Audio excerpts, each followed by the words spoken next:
अस्सलाम वालेकुम and welcome back to the channel. और आज हम बात करने जा रहे हैं कि कुछ टिप्स दूंगी बिगिनर्स के लिए जो अभी सीएसएस की तैयारी करने जा रहे हैं, जिनको कहीं नहीं समझ आ रही कि क्या किया जाए।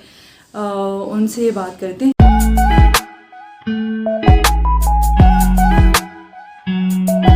क्योंकि बहुत सारे लोग इंस्टाग्राम पे क्वेश्चंस पूछते हैं and my coordinator deals with Instagram account, तो he keeps on forwarding me those. तो उसी सिलसिले में फिर कुछ क्वेश्चंस आए तो मैंने सोचा कि वो आंसर कर दूं।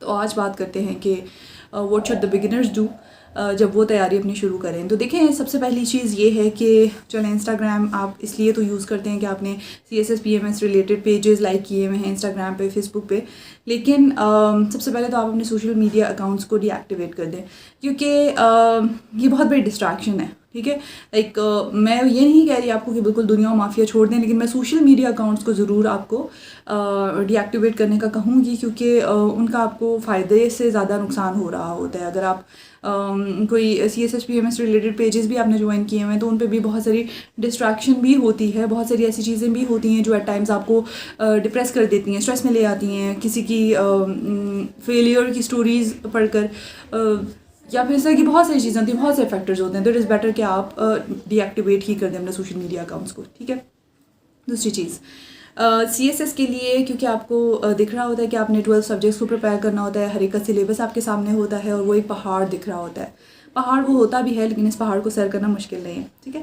तो आपने ये करना है कि आपने वो 12 के 12 सब्जेक्ट्स को सर पे सवार नहीं करना। Take 1 subject at a time या maximum 2 subjects at a time.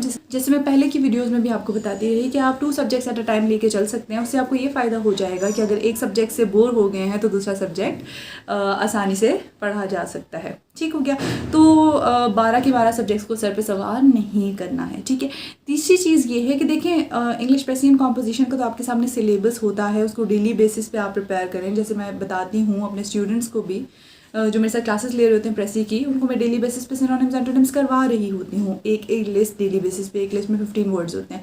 तो इसी तरीके से अगर आप खुद से प्रिपरेशन कर रहे हैं तो आप डेली बेसिस पे वोकैबुलरी को 15 वर्ड्स की एक लिस्ट आप प्रिपेयर करते रहें। कतरा कतरा दरिया होता है, टाइम के साथ साथ वोकैबुलरी काफ़ी हद तक आपकी प्रिपेयर हो जाएगी। और इस तरह से प्रेसी की भी प्रैक्टिस आपको वीकली बेसिस पे करनी होती है। लेकिन ज़्यादा इंपॉर्टेंटली जिस बारे में मैं बात करने लगी हूँ वो है ऐसे। ठीक है, अब देखिए, ऐसे का आपके सामने कोई सिलेबस नहीं होता। ठीक है, तो जिन सब्जेक्ट्स का आपके सामने सिलेबस होता है वो तो आप कहीं ना कहीं से नोट्स उठाए, बुक्स उठाए, कहीं ना कहीं से प्रिपरेशन आप उसकी स्टार्ट कर देते हैं। When it comes to essay, you start neglecting the subject कि अभी सिलेबस भी नहीं है, कंटेंट कहाँ से आएगा। एंड पे हो सकता है किसी के लिखे हुए एसेज मिल जाएं, कहीं हम अकेडमी में मॉक्स देंगे, वहाँ पे बाकी लोगों के मॉक्स पड़े होंगे, उनकी फ़ोटोज़ बना लेंगे। I have seen this things happening in front of me. ठीक है, तो इस तरह से करते हैं एस्पायरेंट्स, लेकिन this is not the solution to the problem. ठीक है, तो ऐसे को आप साथ साथ लेकर चलेंगे तो ही, क्योंकि ऐसे देखें वही बात है, 11 सब्जेक्ट्स को या 10 सब्जेक्ट्स को जितना ज़्यादा टाइम दे दिया, जितनी ज़्यादा मेहनत कर ली, अगर ऐसे को टाइम नहीं दिया तो क्या होगा?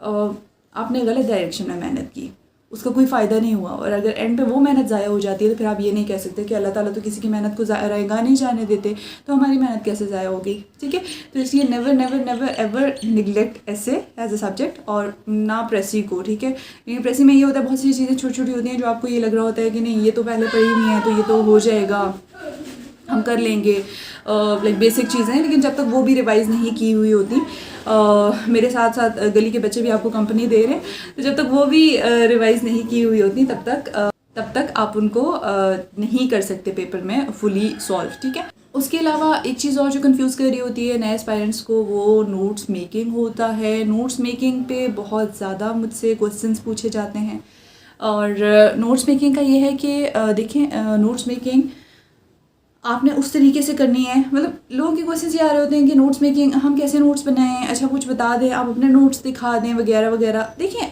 मैं जिस तरीके से अगर नोट्स बनाती हूँ या अगर मैंने नोट्स नहीं बनाए थे तो उसके पीछे रीज़न ये है कि मेरा शुरू से पढ़ने का ये तरीका था। आपका मैट्रिक एफएससी लेवल पे जो भी नोट्स मेकिंग का तरीका था, या फिर आपको अगर ज़्यादा फिजिबल ये था कि आप बुक पढ़ के उसमें इंपॉर्टेंट पॉइंट्स अंडरलाइन करते थे, हाईलाइट करते थे, तो उस तरीके से आप ज़्यादा अच्छे तरीके से प्रिपेयर कर पाते थे। तो अगर आपका वो तरीका है आप उसको फॉलो करें। आपका जो भी मेट्रिक एफएससी लेवल का नोट्स मेकिंग का तरीका था या बुक रीडिंग का तरीका था, फॉलो दैट, क्योंकि आप उसके साथ कंफर्टेबल होंगे, बजाय इसके कि आप किसी और का तरीका देखकर उसको अडॉप्ट करना चाहें। ठीक है, तो नोट्स मेकिंग का आपने वही तरीका लेकर चलना है, कंफ्यूज नहीं होना है चीज़ों में, क्योंकि बहुत सारे लोग कन्फ्यूजन में आके अपना बहुत सारा टाइम वेस्ट कर देते हैं। ठीक है, तो सबसे इंपॉर्टेंट बात यह है कि आपने CSS की प्रिपरेशन को सर पे सवार नहीं करना, इंजॉय करके प्रिपरेशन करें, क्योंकि CSS की प्रिपरेशन करते हुए बहुत सारी चीज़ों का अंदाज़ा हो रहा होता है कि दुनिया में क्या हो रहा था, हमें तो इसका अंदाज़ा ही नहीं था। ठीक है, तो इसलिए बस सर पे सवार ना करें चीज़ों को, रिलैक्स होकर तैयारी करें और उन लोगों के साथ उठे बैठे जो आपको मज़ीद मोटिवेट करते हैं इसके लिए, बजाय इसके कि उन लोगों की कंपनी में रहें जो आपको डीमोटिवेट करते हैं और आपको ये कहते हैं कि आप नहीं कर सकते। ठीक है, तो हमेशा अच्छी कंपनी ही आपको बेहतर तरीके से सोचने और बेहतर तरीके से रहने का मौका देती है। तो इसलिए चूज़ योर फ्रेंड्स वाइजली, और अगर कोई आपके इर्द ऐसे लोग हैं जो आपको डिस्करेज करते हैं, डीमोटिवेट करते हैं, तो उनसे भी किनारा कशी इख्तियार कर लें कुछ टाइम के लिए। In the moment you will be able to do it इंशाल्लाह, तो फिर उनको भी नज़र आएगा कि नहीं वाकई इन्होंने कर दिखाया। ठीक है, तो I hope these tips will help you. All the best with your preparation. See you in the next video. अल्लाह हाफिज़।